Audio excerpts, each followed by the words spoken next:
All right, welcome everybody. What is going on? Welcome to the NFT Playbook. My name is Chana. With me, as always, we've got FOMO, aka Q, and today's guest we have Hipworth, also known as Tim. How are you doing, Tim? What's up, Q? Welcome, Hey guys. everybody. Well, so we brought on Tim because he is. Are you the head guy? I think you're the head guy, right? At the Well, yeah, I mean, I'm the founder, but we've got a team that's growing every day. Okay, very good. The founder of the DJens NFT project. I'll pull it up on OpenSea in just a second here. But yeah, it's actually like the second or third. No, I think it's the second. No, third, Yeah. third, No, which third which are you in this NFT picture? Are, project. are you in the picture? I'm not in the picture. Oh, I didn't think so. Wait, that doesn't look anything like you. Yeah. Okay. Why don't you give us a little rundown on the NFT project for Yeah, everybody sure. watching? So DJenerates was created as a way to immortalize the characters of the electronic music world, and of clubbing and party life. And so we started off by creating the generative drop of 10,000 different characters, and we had traits that were DJs or are DJs, music producers, dancers, clubbers. Obviously, the clubbers are the biggest group of traits in the collection, and then we had a kind of sister drop, which was the superstars, and in that we worked with some of the leading DJs such as Carl Cox, Paul Oakenfold, Paul Van Dyke, Maceo Plex, some up and coming DJs like Anfisa Lekiago, Cat Dealers, and basically got their permission to create NFTs in their likeness. In their likeness, And right? so- yeah, and so they create. So there's two collections. One is the main generative collection, which is 10,000 unique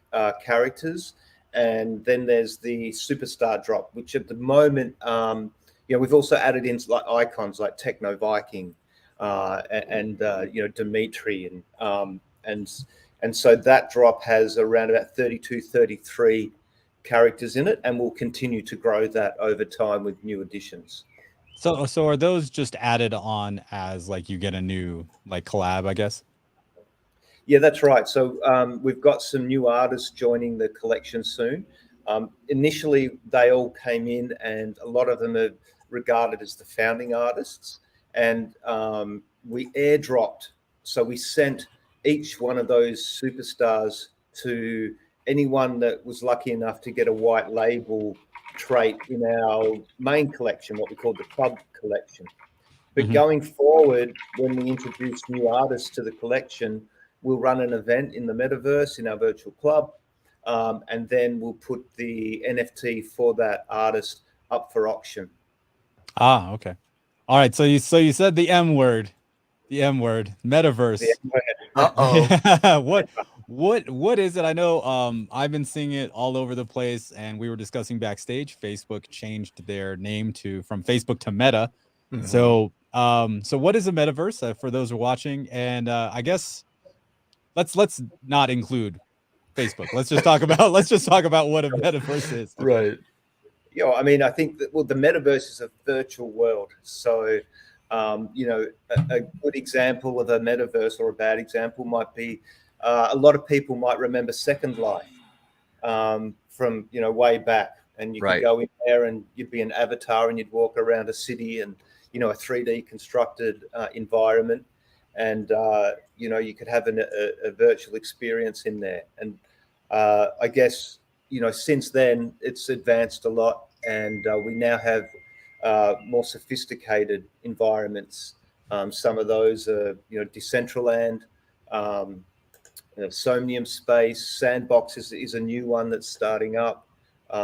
There's so many metaverses, starting to come into the picture, and so yeah, it's ultimately a virtual environment where you can create an avatar and a personality and a character, and engage in different experiences. So so you've mentioned a couple of possible metaverses. Are your avatars, are they able to be adapted to any metaverse, or is there a specific I don't know, API or graphical requirement to be able to use your avatar, Right. your NFT in a given Ah, metaverse? great question. Well, it's not entirely interoperable at the moment. So, for instance, if you're in Decentraland, they kind of have their own protocol for what they call wearables, and and that's what we're doing in DJenerates is we're creating our own wearables so people can have their own kind of degenerate fashion items in that space. So that process of creating those wearables is very Decentraland centric, right? Okay. And so they need to get approved by their DAO or their organization, and then they get added to your wallet, your Ethereum wallet, and to their marketplace. Yeah, I And got some that's headphones. I'll put them up on screen real quick. yeah, I was right. You got some DJen headphones, right? Yep. So here's what the wearable looks like. All right, so it's just Ah. some headphones to wear while I'm at the gig. It's Uh-huh. strange to wear headphones at a music event, but hey, Or that could all be good. could that be your avatar so that just floats around No, headless? no, no. So my avatar could be any one of these. Where are the degenerates at? Here they are. Right. So it could be like here, this girl Ah, here. got it. Right. Got it. Now, are these guys going to be also in like 3-dimensional? Tim, is that how it's working? Or So the thing with Decentraland is they give you your avatar, right? They give you a sort of pre-formatted option of a female or a male avatar. I'm not sure if there's a non-gender specific avatar, but then you can dress it. So it's Mm, the difference with the somewhere like Somnium Space or some of the other ones that are being developed. They work on like for instance, Somnium Space use I think Unity. And okay. so Unity's a big, gaming kind of engine, and you could build your own avatar in something like that that looks just like a degen or anything that you That you can want. you want, and then you can upload that, and that becomes a fully working model of an avatar. And so in an environment like that, we could definitely build a degenerate, but in Decentraland, it's a little bit different. You can, however, put those kind of characters into a Decentraland environment if you own the land there and you wanted to have like a non-player character in there. Or if you wanted when people enter your environment, you could switch them over to an avatar that looks more sophisticated like that. I know we haven't jumped into it yet, but when you were talking about your development of degenerates, can you walk us through what led you to conclude that this project, where it's electronic music, DJs, why this space within NFT and your initial vision? Now, we'll talk about what your vision is now, but I wanted to hear the genesis of the vision. Why an NFT? Why DJ? Why electronic music? And why you? Like, how do you like? What is your participation in electronic music? Right. Right. Well, I mean, I guess my journey, it starts with my journey in NFTs, which was, I think, towards the start of 2020 when I started entering just as a digital artist. I'd been always dabbled in digital art. I had an Instagram page where I was sharing a lot of my artwork. And so at the time when NFTs started, when I found NFTs, I was actually in the middle of building a platform, an art platform where I was selling canvas prints. But then I had this kind of idea that I'd love to secure the actual digital the digital artworks on the blockchain. So I just started doing searches, like Google searches, securing artwork on the blockchain. And then I basically just stumbled across NFTs. And so I thought, well, I might try that myself. So I uploaded some artwork. And I think like in 15 minutes, I uploaded 3 pieces and they kind of sold immediately. It was on OpenSea or Rarible, might have been Rarible. And I was just looking around like, where are these NFTs gone? And then someone tweeted me and said, "Hey, thanks, man. I really love your work." And that's when, for me, it was a light bulb moment. And since then, I just kind of went all in with it. And so prior to that, I'd always worked in the music industry. either doing events, doing marketing for a lot of artists. I've been working with artists like Carl Cox, record labels like Bush Records, companies like Pioneer DJ. And so it just was my network, right? And it was just something that, was always part of my life. So through that last 2 years of working in the NFT space, it just became a good fit for me. I started collabing with Carl on his first NFT. Then I was approached by Amnesia to do a collab, which we did on Maker's Place. Right. And then it was, I think when I bought my first Bored Ape, was when I kind of really started getting interested in the generative art process. Okay. And so I think that's when the whole idea started stewing. It was like, okay, I'm doing NFT art. I love this generative idea, and and I actually tweeted probably a year or year and a half ago that music NFT is going to be sound money. So it was always kind of on my radar. And then I think just all the different pieces started falling in place, and just one day I was like, DJenerates. Obviously everyone always calls each other DJenerates, and DJenerates is a kind of endearing term Right. in the crypto space. So I just sort of put a different slant on that, and the project or the concept was born. Mike, so is this a supplement? The DJenerates project, is this supplementary to your current career? It's because it sounds like it works with you and not freestanding on its own, because it is part of your life, because you're in this space. This is not like a side project. You are actually in the electronic music space, right? Yeah, 100%. I mean, it's definitely my life right now.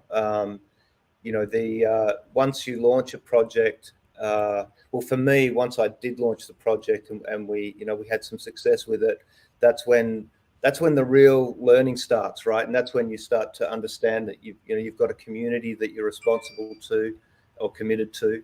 And so that's another whole kind of angle that I had to sort of start learning about. And 100% it's my life. So this is 100% of your life now, the DJenerates NFT project. What is it you do that it consumes you so much? Because not working in the NFT space, what is your day spent doing? It looks like you don't get enough sleep. What is it keeping you up at night? On Discord 24/7, right? Like all that stuff.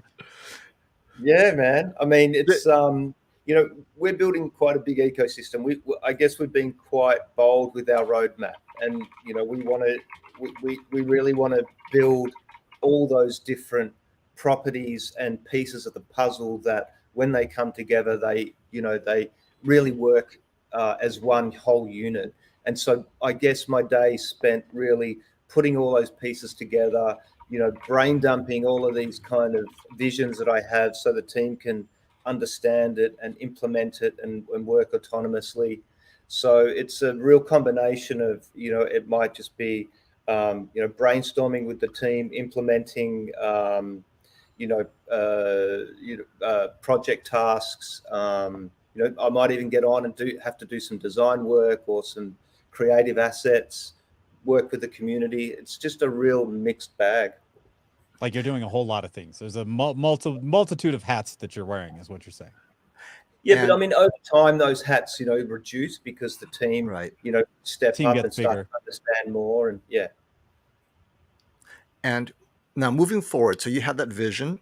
Today, I'm assuming that vision is more clear cut, where you want to be in 6 months, because a year might be too far, but in 6 months, where do you see your team, your founding team, and taking DJenerates, the NFT community, with either new releases or just everything about the community? Share with us, where is DJenerates going? so we're sort of heading to that point where we have our marketplace, which is our kind of, I guess you call it NFT meets Beatport or NFT meets Spotify. We're about 5 to 6 weeks out from launching that platform, which will be a web-based platform. We're about the same amount of time out from releasing our mobile app, which is, you could call it Instagram meets NFT. So they're kind of like our two platforms that we're building, and going forward, those will also be merged into one kind of platform as well, or linking together.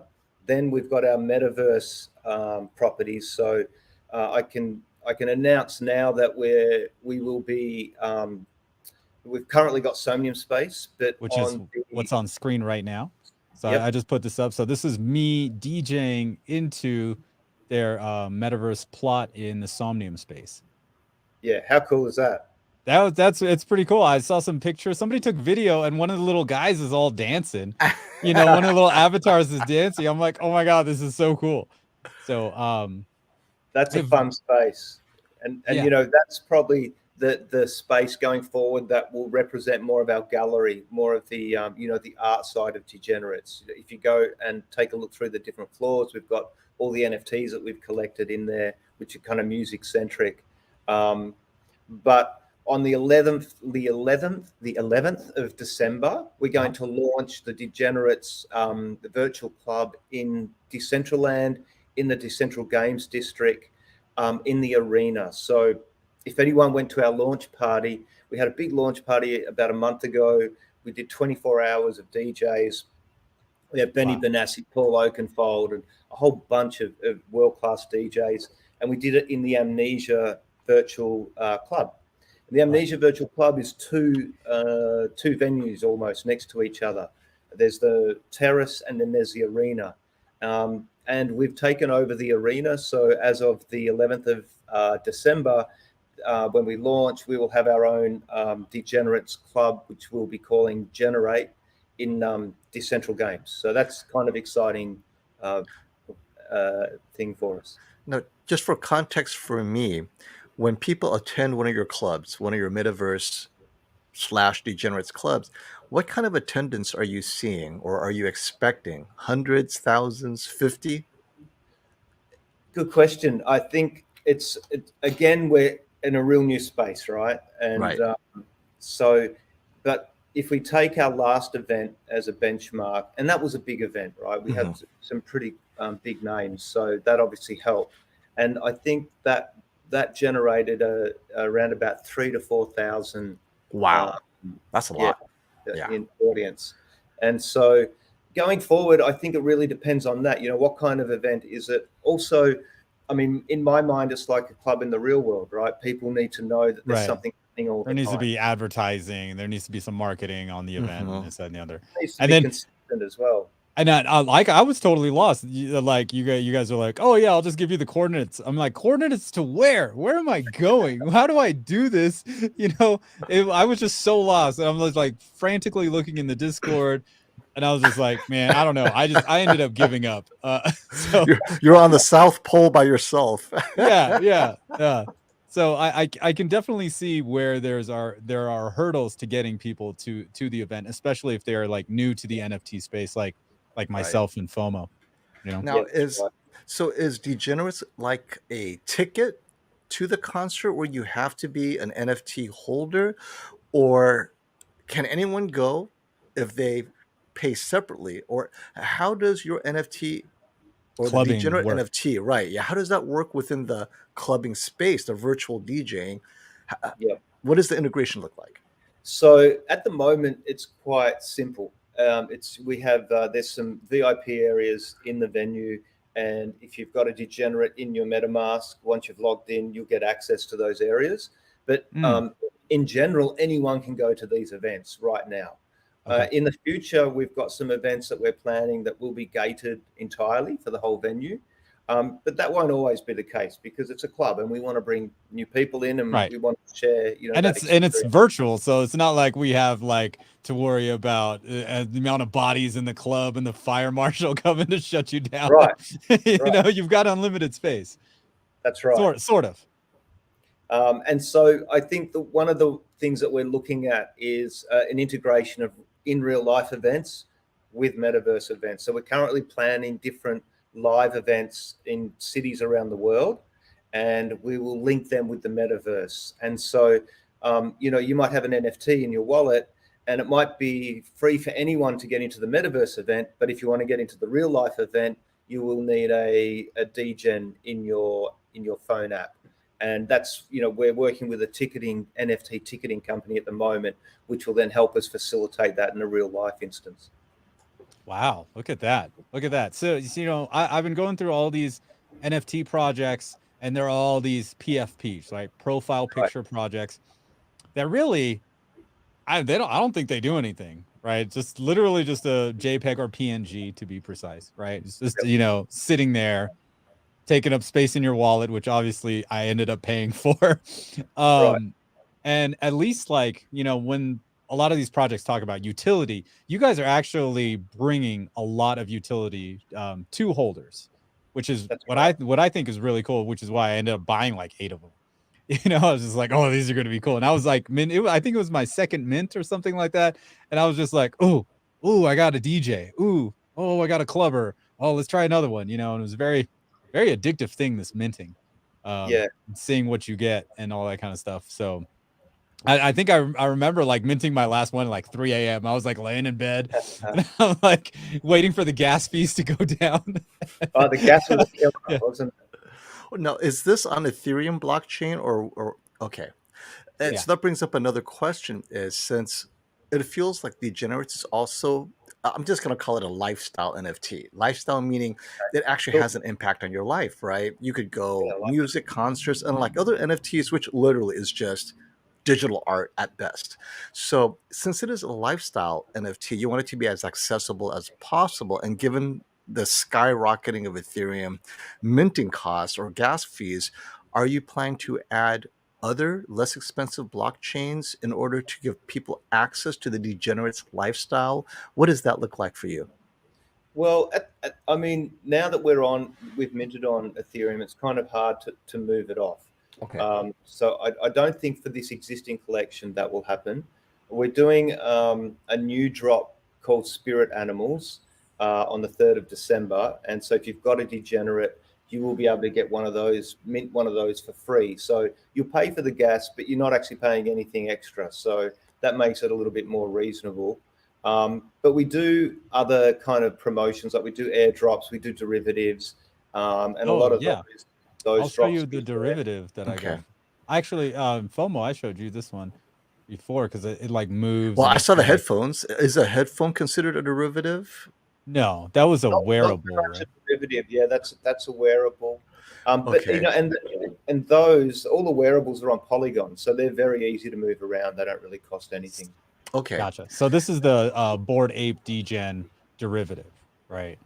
So it's just like a combination of they took a Bored Ape and gave it some headphones and some music. He's taking a little hit of acid or whatever, and he's freaking out. Yeah. Just having See, a good time. yeah, and I didn't understand this. Like it says 296 owners, 305 total. Like I was so freaked out. I was just like, wait, do I need to buy this? And then it's like, wait, you own one. I was so confused, man. More confusion. Yeah, more confusion. Now, for those who are interested in getting into NFT, not just as a consumer, right, buying into the lifestyle, but also as a possible, well, doing what you're doing as a job, how does the Degenerates team get paid ongoing? Because obviously this all costs money, your time, right? You got to eat. How do you guys Yeah. generate revenues for yourself? Is it off of sale of NFT and that generates your operating income, or is it on the related projects where you're charging people just to go into your DJ venues? Can you help us understand your approach to your business model for Degenerates? Yeah, sure. So currently, we work on a runway model. So we did our initial drop, we raised funds, and with that, we create a runway so that we Okay. have a period of time where we can afford to pay people for their work and do campaigns and build that ecosystem out. And then going to plan, that runway stops at some point and hopefully overlaps with the ecosystem creating revenue. And so, the revenue can be in a number of different ways. It can be from secondary sale commissions off the existing drop, or it could be through revenue generated of new drops. It could be through merchandise. It could be through the partnerships that we do in our metaverse, and it could be through revenue that we generate in the app or on our music marketplace that we're working on. So it's really, for us, it's about hitting deadlines and making sure we get these products to market so that the ecosystem can start being sustainable. And among your various projects, which one are you most excited about as far as helping you in the revenue direction you're taking? Because everything sounds so new to me based on what you're doing. It's so different than other projects because it sounds like you have merchandise in mind, right? Digital merchandise. Do you have offline merchandise? Are you doing Yeah. concerts as well, right? We'll do it. We're planning events, so we'll have our DJenerate events, and then partnering with other events, existing brands and well-known brands in the music space already.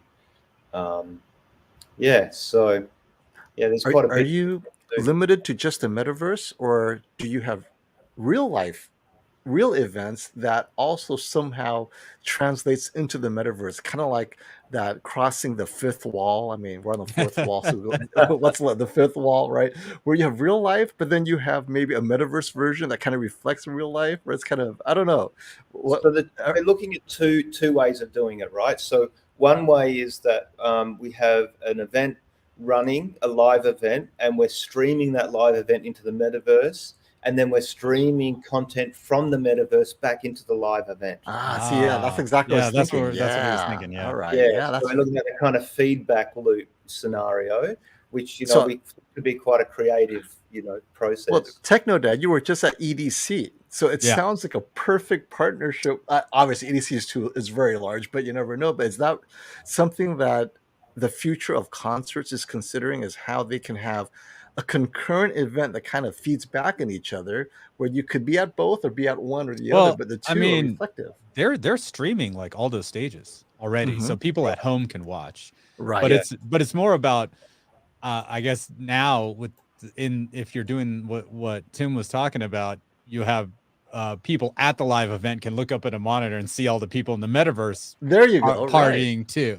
Right. So it's kind of like if we were at home watching the Cascade stream, and there's a monitor and just showing, like, going through people, their webcam or whatever, and then partying at home. So right. So and you can the NFT, the whole NFT utility aspect of it. So if you're at an event and you want to capture something and you want to turn that into an NFT, and then maybe you want to send it into the metaverse, there's kind of all these possibilities. Wow. Okay.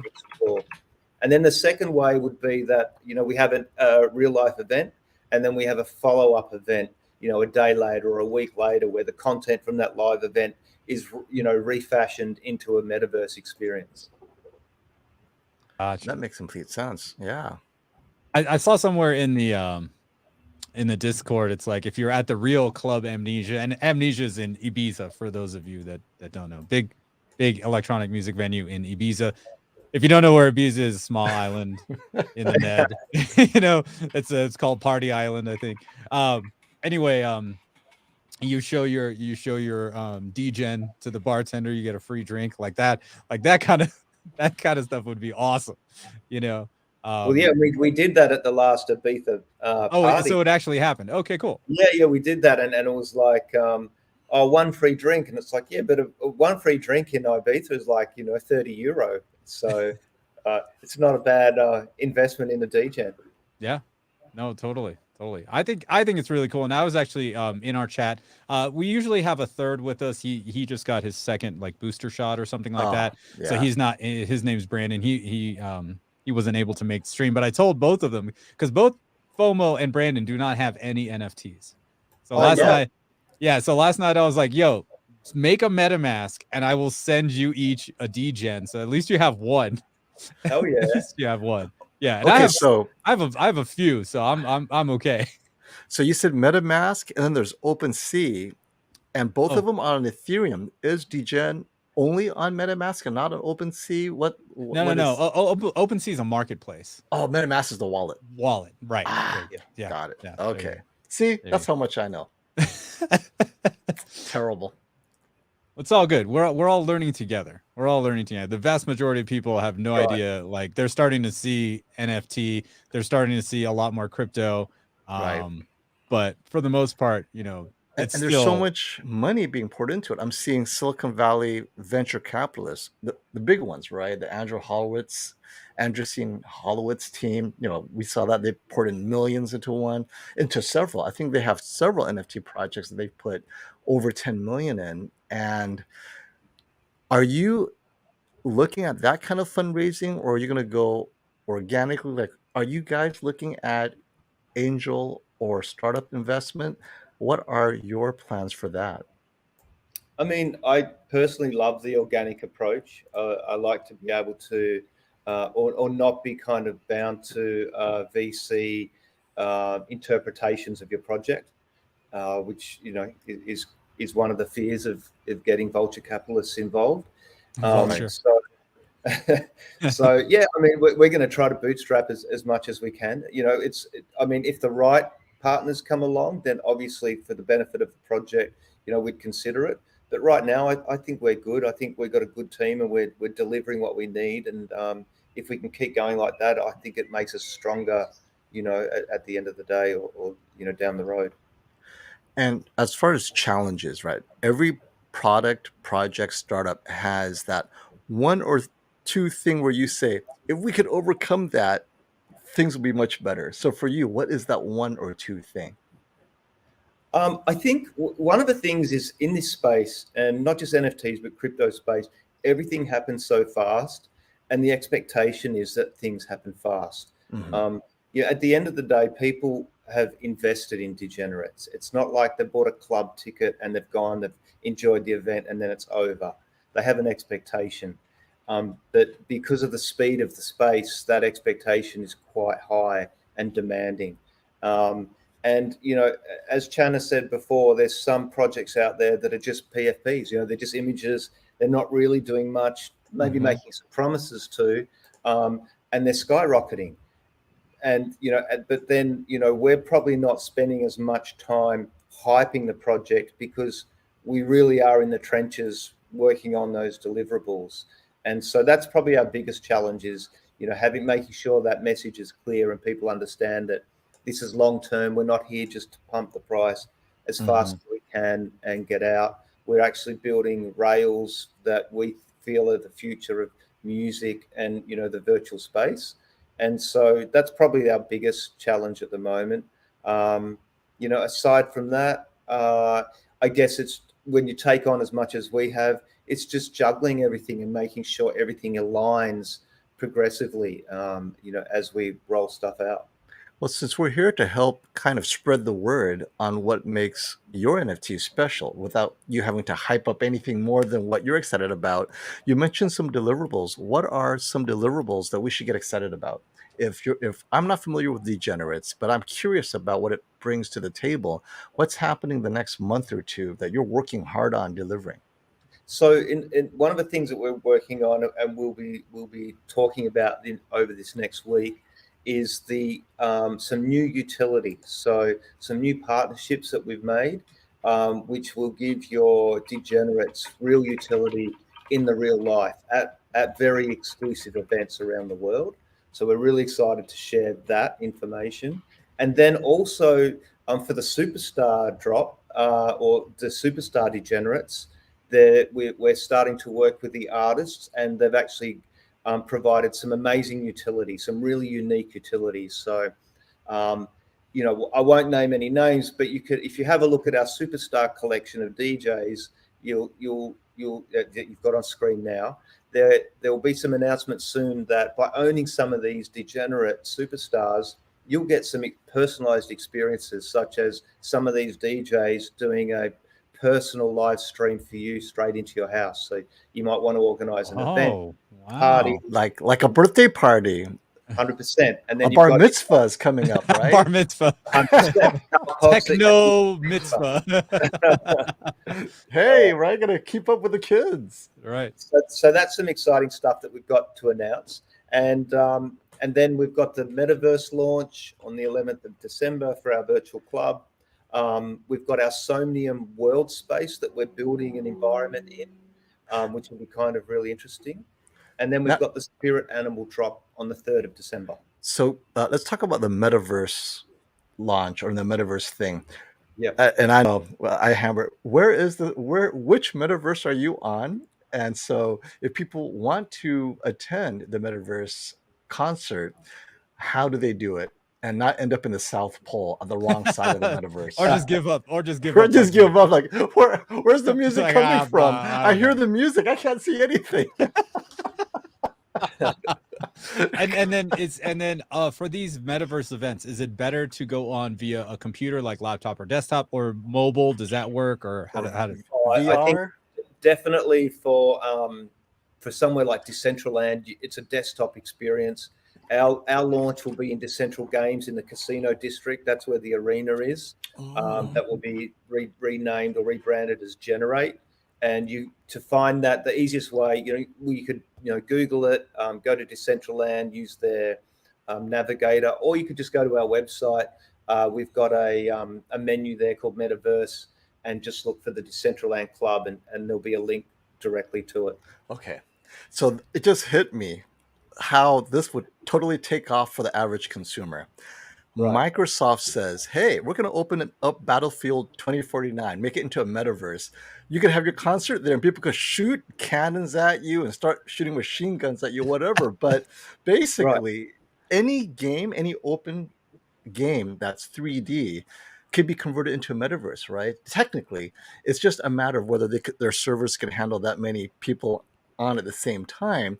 But there should be no limits as to which metaverse it is. It could be Battlefield metaverse or COD or whatever, right? Because well, I mean, is Fortnite a centralized metaverse? Right? And Fortnite, yeah. Music concerts in there as well. Mm-hmm. Wow. That's it, right? It's like so crazy. You're in Forza, and then suddenly this concert pops out. I know what the heck, right? Yeah, right. It's just the unpredictability of the future. So, Microsoft, if you're listening, or PlayStation 5, it just makes it that much more fun, because that I can see people relating to, because I think the most difficult part of NFT is once they understand the concept, the steps that takes to go from 0 to an attendee, if you can cut down those steps to one click, they got the NFT, they're in, right? But right now, it's just too many layers. Like what you just said, I OpenSea and then MetaMask, or MetaMask send it to me, then I jump on, right? So there is a lot of hurdles to get it. This feels like I'm in the earliest days of the internet. Like, how do I get on the internet? What do I use? Like, I have a computer. How do I get on the internet? Damn it! There's a lot of friction. But I guess the interesting thing is, with so much friction, and we are where we are, which is really it's impressive. Very like I was looking around at Decentraland just in OpenSea to look at plots. Man, like if you want to buy land, I think it's like the minimum is like $10,000 to buy one little plot of land, and then I'm like, well, is this the right one to buy?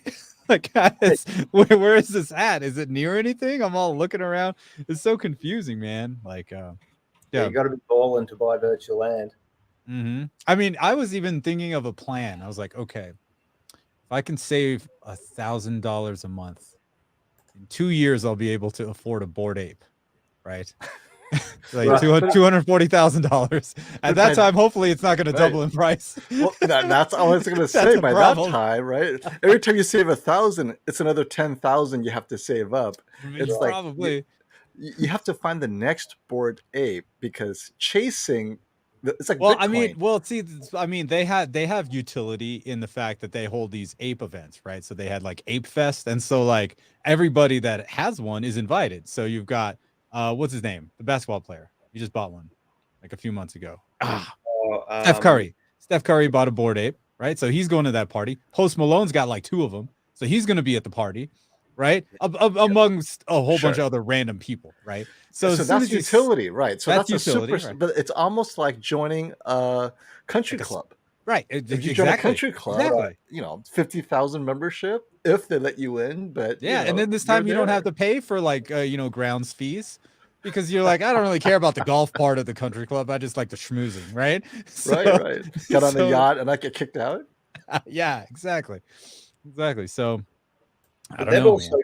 got, I mean, I think that the initial utility of a Bored Ape was marketed as the non-exclusive commercial rights of that artwork. Oh, right. So I can take my Bored Ape, or you said you have one, so you can actually take that. And is that how you made your derivative? That's correct. Yeah, that Okay, cool. gave me the permission to do the derivative. But I could take that. From my understanding, I could take that now and put that on a T-shirt and do a run of 1,000 T-shirts and sell that as a my Bored Ape T-shirt. Right. So that's Interesting. very cool. And then you guys do that with your DJens too, as well, right? Yeah, I 100%. think I saw that. Mhm. Yeah. Now, That's like as commercial rights. let's say best case scenario for the value of your actual NFT, if it goes up too high, obviously minting fees become inaccessible.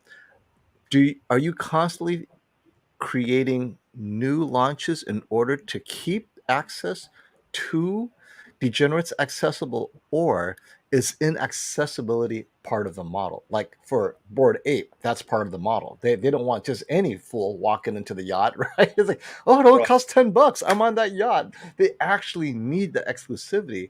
How do you guys see this for yourselves? But no, I think it's a balance of supply and demand, right? I don't think we ever want to be an unattainable project, because that's not in the spirit of partying and music. We want it to be all inclusive. The bigger the party, the better, right? Well, not always, but Right. we don't just want to limit it to 1,700 people that own a DGen. So no, I think it's keep in mind that the value of the project doesn't impact the minting price, but obviously it does impact the barrier to entry. So look, we do have another project that we're working in partnership with, that we could pass on some shared utilities so that the community can grow and people can get access to it. But it really is a kind of it's just a day by day organic process. But Right. there's no, in our mind, it's not really let's pump this as high as we can and have a super exclusive club, because Right. that's kind of not really what we're about. I don't think that's going to help any of the ecosystem. We want more people in the metaverse, right? That's what I Right. would be thinking, right? Because for concerts, you want more people, not just a bunch of Bored Apes. I mean, it's like 10 Right. people, but they're all millionaires. Right. But Well- over time, as we build that ecosystem and everything links together, by owning a DGen, we imagine that there's going to be even more value derived from all of the different utility that it brings you, so that you might have you might see this growth in the capital of the NFT, but it'll also give you all of these other Benefits. other benefits that you can consider an investment, or a realization of your investment. And okay, so there are some NFTs that they don't outright say it, obviously, but they're marketed or hyped as an investment. How do you see your NFT ownership for the consumers? Is it something to be looked upon as something they could flip later, or is it something that you want them to hold on to forever because it brings other utilities that they don't understand? Because most people see NFT really as a speculative way of making that quick buck to the next NFT flip. Right. Look, I mean, that's a very personal decision, right? And I don't want to be guiding, or again, I'm not a financial advisor, is the Yeah, none of us are. None of us are. so none of us are. So that's not kind of my wheelhouse to suggest or advise. But I when we first started this project, one of the main focuses, Shelley, our artist, who's done an incredible job, she was one of the artists that I connected with early in the NFT space. And so for us, it was always very much, about the art. When we were selling NFTs back in the day, utility wasn't even a word, right? It was nothing really discussed. People were buying art because of the verifiable, proof of owning that digital art. That was the revolution for us back then. utility is kind of this new thing that started to come to the forefront and be important for everyone, for a number of different reasons. But I also still think that, and that's why Bored Apes, I think, did such a great job in sort of launching or spearheading that idea of non-commercial, non-exclusive commercial rights, because it's like, I want that NFT because I want the artwork, and I value the artwork, and I value being the owner of that digital authentic piece of scarcity. And so, to a large degree, that's where we want people to see value as well. So to answer your question, yeah, I'd love people to hold it forever, right? Because it means that they really value that piece of art, and they bought it because they love the artwork. So Right. that's probably primarily, one of the first things that we really cared about.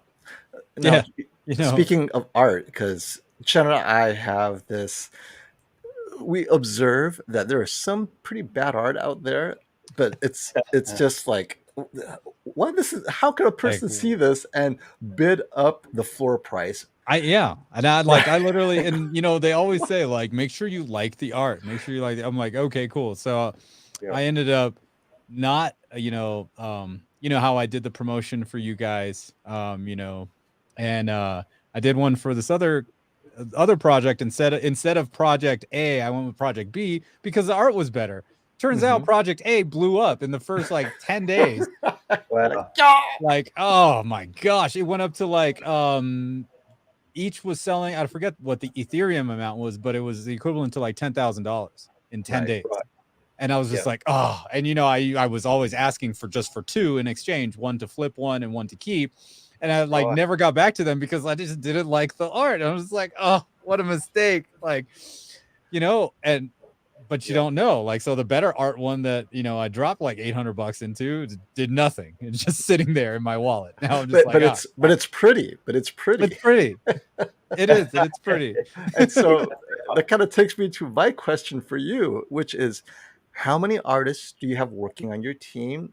How much time is spent on the art? Can you give us insight into the art side of things? Because it feels to me like some of these NFTs, literally 1 hour on the art, and then they turn on this generative machine and everything pops out from that. But help us understand from the artistic side for DJenerates, what is the effort, the artists, what is your team doing?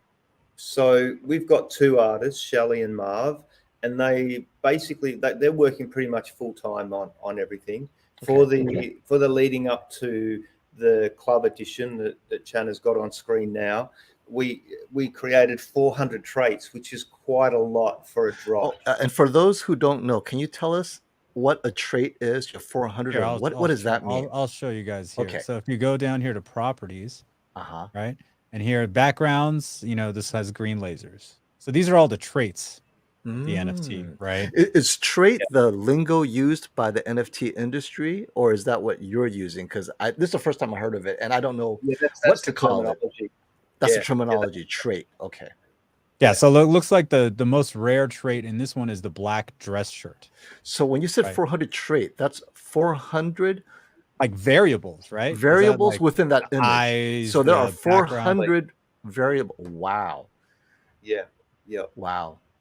Yeah. So you've got a base, a body base, and then on the top of that you'll put some eyes, and there might be 10 skin sets color. Of different eyes. Yeah, right. See, this is I clicked the black shirt. So these are all the ones created with the black shirt, and you can see that they're all different.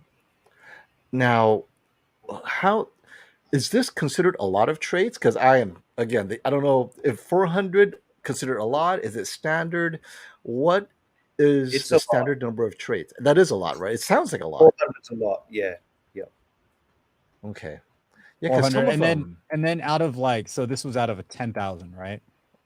Is that normal? So you're saying that's a lot. So out of 10,000, usually they'll have 100 traits, 200, less, right? Average. What is 10?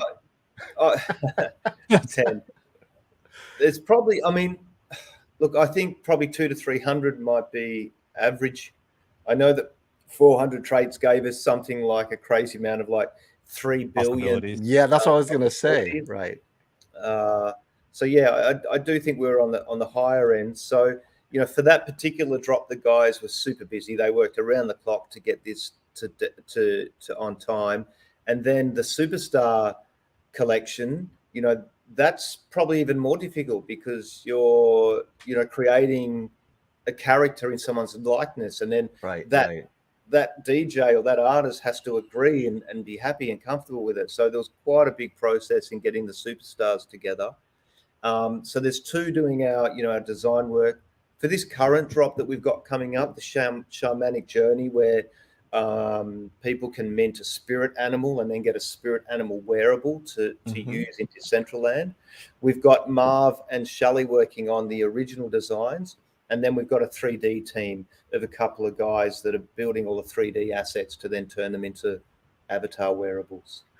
Now, if you were advising a mentor to a group starting their own NFT project and they're hearing, wow, 400 traits, it could take me forever.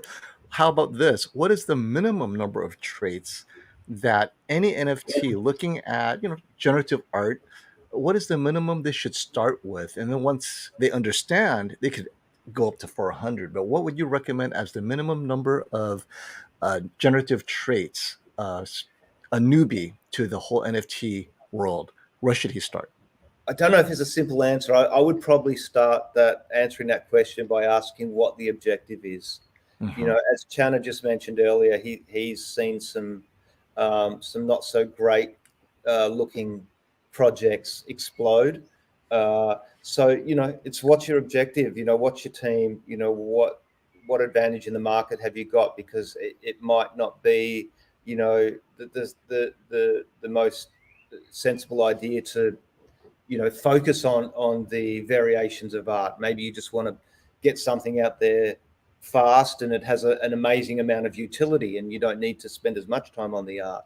So it's really, I think it's down to your objective, and also down to what type of artist you are, and right.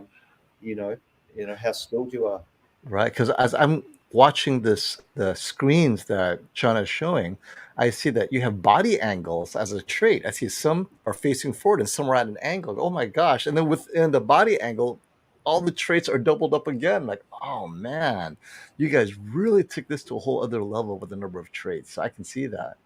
Yeah, the bouncers there are actually, that's why they became the most rare, because out of the whole collection, there's only 100 or so of those that actually have their own body type. So that is, again, a kind of another nuance to ours that others you won't see in many others. Okay, I'm living this. Wow. Yeah. I'm overwhelmed. These are the ones with all the which all have flashlights.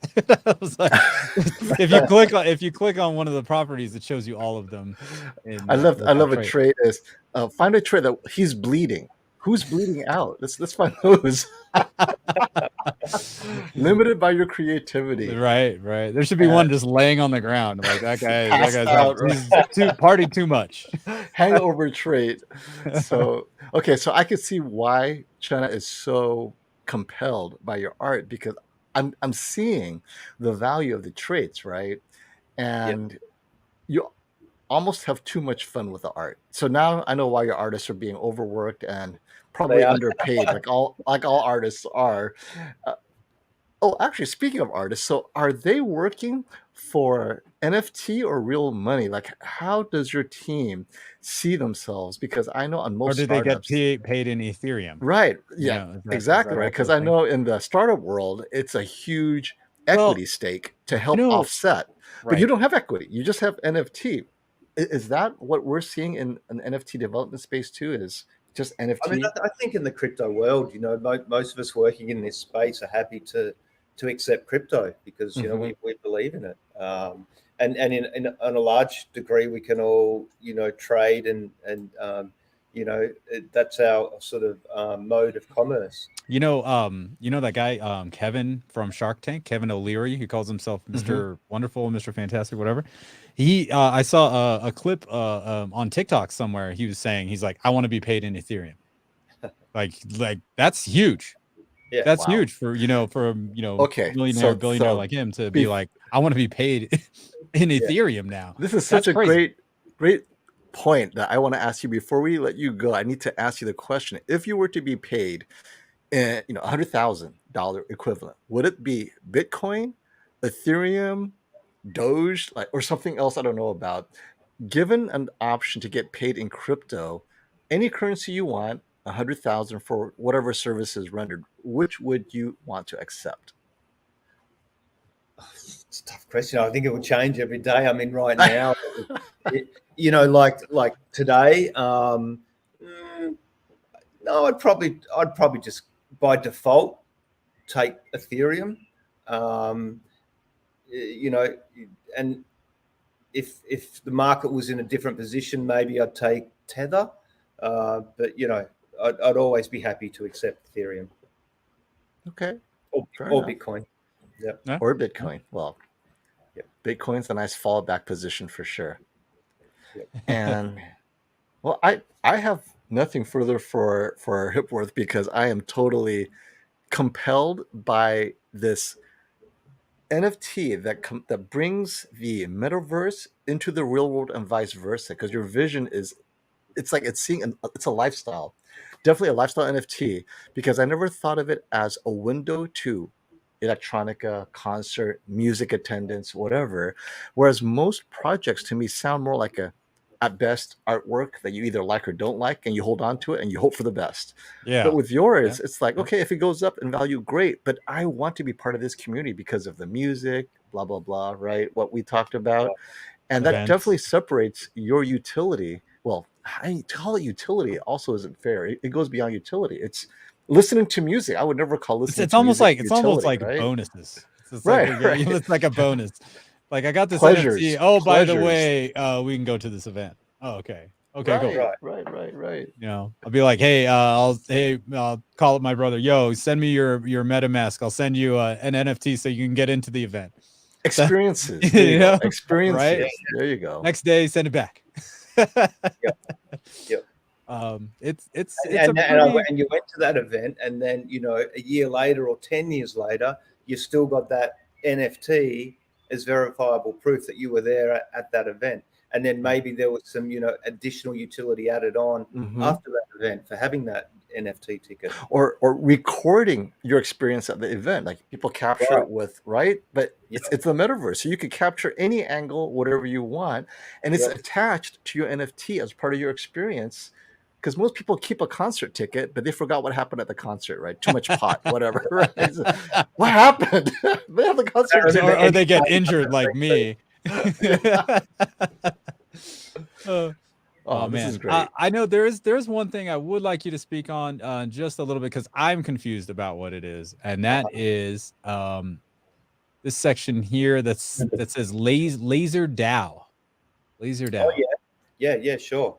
So we've just set up the new Laser DAO Discord, and the Laser DAO it's a community arm, sort of social or community impact arm of DJenerates, where we've said we want to create a fund for up and coming artists that are that want to get into the space, that want to create NFTs, that want to do interesting projects with NFTs, music, and events, and so that fund will then be managed by a DAO, which is a decentralized autonomous organization, which primarily will be made up by the community from DJenerates. And, on the simplest level, it'll mean that people can come into the Discord, put a proposal in for a grant and say, hey, I've got this great project idea, but I need some funds to do it. Here's my proposal. The community will then vote on the best proposal and then allocate the funds for that artist to then go ahead and complete their project. So that's the primary kind of idea behind the Laser DAO. But then the Laser token itself will also then have utility within our ecosystem. So you'll be able to use it in our music marketplace for doing for buying NFTs, for advertising your own NFTs through our ecosystem, which obviously includes not just the marketplace, but the app, the mobile app, and the metaverse. We'll use Laser Token to reward DJs for streaming in the metaverse, and a whole range of things. But that Discord that we've just recently set up is for the community to come in and tell us what they think would be a great use case for Laser and how the Laser DAO should be shaped. Wow. That's very cool, man. So is Laser like a token you guys are building, or is that a token that's already like around? That's a token we will generate. So right Oh, now, wow. that the conversations around what will that token be? Will it be Ethereum? Will we use Matic? Will we put it on Binance Smart Chain? Once we've got some consensus on that, then we'll go ahead, generate the token, and then do the distribution, and also offer rewards for people participating in the Discord to earn more Laser tokens. And then by having the Laser token, that gives you voting rights when people put proposals in. Okay. Wow. Very cool. Very cool. Yeah, I was always confused about that. I was like, I'm like, I gotta ask Tim. I don't know. Yep. Kind of lost. Yep. Kind of lost. There's a little too much of a flood of information. A lot of There's things happening. There's a lot going on. Yeah. And does your team know each other's real names, or do you all go by aliases only? Because we've spoken to other developers like, oh yeah, we still don't know each other's real names because we don't need to, right? Remember talking about Yeah. I only recently shared my real name, but things worked so smoothly. It didn't matter because, like you said, we got paid in crypto, whatever. So they were able to literally create their entire team, launch, mint without ever knowing their real names. And is that something you guys did? To me, I'm just in total shock about that. We're not an anon team. We all know each other, and we all know each other by first and probably last name. Cool. Very good. Yeah. It was funny. The one of the guys that was on before, me, Q, and Brandon were like, oh, we should do an NFT, and he's like, oh yeah, and I can give you this thing, so it has to be voted on by, like, if you want to withdraw funds, it's got to be 2 people out of the 3 to withdraw funds, and we're like, why would we do that? We all know where we all live, and we know how to get a hold of each other, right? So yeah, exactly. So we're like, oh, we don't need that. But thinking about it, like, all these people are from all around the world. You really don't know anybody really, right? Yeah. So it's kind of a weird thing. I know a lot of people. I even saw this post on Twitter. It was funny. I started laughing. He's like, what is your good community? Is your awesome community filled up with 4,000 rando people from the internet? Like, what does that even mean? I know. Is everyone on the internet rando? I don't know. The internet is rando. Yeah. Oh, that's funny. It's some funny stuff, man. Like, it's really cool, very strange.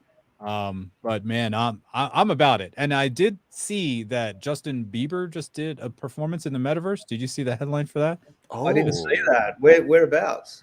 Yeah, which NFT is he a part of? Because I'm sure his team found a way to monetize it, and it may or may not be NFT, but I'd be curious to know. This is November 9th is the story, so it happened maybe. Justin Bieber is getting into the metaverse. The singer will perform songs from his album Justice. Oh, it's coming up in a live virtual concert Wave. Wave, a virtual entertainment platform, on November 18th. Oh, so it already happened. My bad. Oh, I clearly the Percocet's still in my system. But still, did he get paid with NFT? Wow, dude, I guess that's the big question. Or maybe he just did it just to do it because I know there are a couple of TV shows that's streaming only with NFT integrated into it somehow. And I keep on thinking, man, that's just, to me, it feels like a money grab because it makes no sense that you integrate NFT into a TV show, because I think they found ways to, I don't know, like buy parts. I cannot even begin to imagine, but they're looking for every angle to integrate NFT into entertainment. What you guys are doing, where it's in a concert with real people and that participation, it's a model that makes sense to me. And it's not like it feels like you're not pulling straws, like reaching for a straw to make this NFT enabled somehow, but it still doesn't make sense. So I think it's like the .com boom at the moment. Back in the .com boom, people would just put .com on the end of their company name, even if they weren't a .com, right? So pets.com. You call something an NFT, it's suddenly got more value. Yeah. And people, and I get people that are, just getting into the space and really interested in it. And, the question is, can we NFT this? Can we NFT that? Like, people just want to NFT the world because they think it's got. Can I NFT this trackball? This lens cap. What are we doing? NFT my kidney. Yeah, right. Now it's worth 500,000, not 200,000, because your kidney has an NFT attached to it. Yeah, that's true. I remember back in the .com. If you .com anything, it was worth millions, right? And exactly. to a certain degree, the domain is worth a lot. Like pets.com, the domain ended up worth more than the actual value of pets.com. But yeah, that is very cool. Okay. Yeah. So I didn't read this part. So check this out. So audiences will get to interact with a virtual avatar of the singer controlled by Bieber himself in a motion capture suit. So okay. Pretty high tech. Yeah.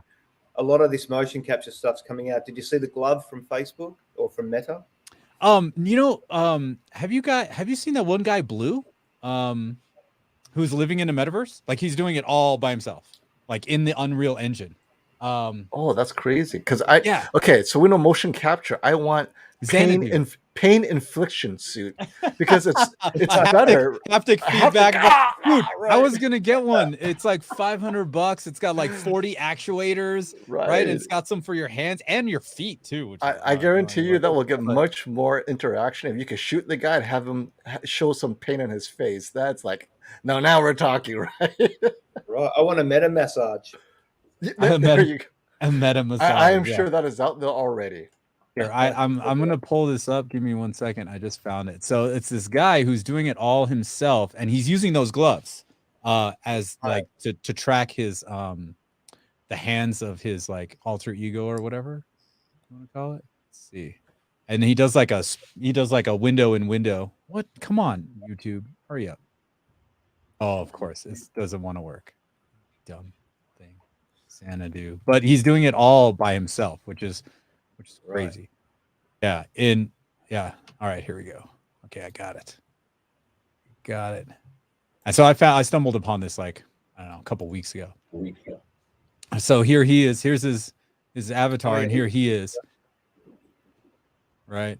And he's just like, okay, so does he never take it off? Like he can't take off this suit, and wherever he is, he can't take off the suit. Otherwise, the guy isn't there. But so that means 24/7 he's wearing that suit. Whenever he's shooting the show, and then the environment he just built off the Unreal Engine and is running it off of his computer. Just to think, but think about like how amazing this is. The fact that one guy is doing this, and this was like what in the Avatar movie. How long ago was that? Like, I know. This guy's doing it all from his bedroom or living room or whatever, garage. That is crazy awesome. Wow. Yeah. All right. Crazy stuff, man. Like I'm like, man. And like, I tell people, oh, I'm DJing in the metaverse. They're like, what does that even mean? So, the more and more things become popular, especially through, crypto, NFT, and then, into metaverse, like I see a lot of things going that way, especially entertainment, because let's face it, man, like, we were all trapped inside for like a year and a half, right? The internet was the only escape. Imagine what happened back in the 1900s when when this happened. What would you do? Just watching the paint dry? I'd be like, man, I need a whole bunch of substances to get through this year, and stay sane. So, it's pretty cool, man. Pretty cool. Well, I have to say congratulations on actually getting a product, not just to launch. That alone we know is hard, but now it's self-sustainable to a certain degree. You have a vision, and it's generating revenue to support at least 2 artists, which I think is incredibly awesome, because most artists don't get to do what they love. They have to work for the man at Electronic Arts and then hopefully get a job at the end of it all. Have a job after they're done, right? Right. So this is really cool what you guys are doing. I love it. Thanks, guys. Yeah, no, and thank you for being with us. I know you're coming from Australia, so it was like 10 in the morning. I know we have. It's 11 o'clock here now, so I've just woken up actually during this call. Oh, okay, perfect. You get that day started off right. Nice little interview. talking Yeah. about what you love to do. Fantastic. Yep. Fantastic. All right, so I think that's all our time today with Tim here, aka Hipworth. I believe we dropped the link to the DJenerates website. Let me drop an invite link from from the Discord. Invite expires in 7 days. Why do they always do this? Really? Why do they do that? It makes no sense at all. I think you None can at edit all. it. You should be able to edit it to be. Yeah, I got it. I edited it. Now I gotta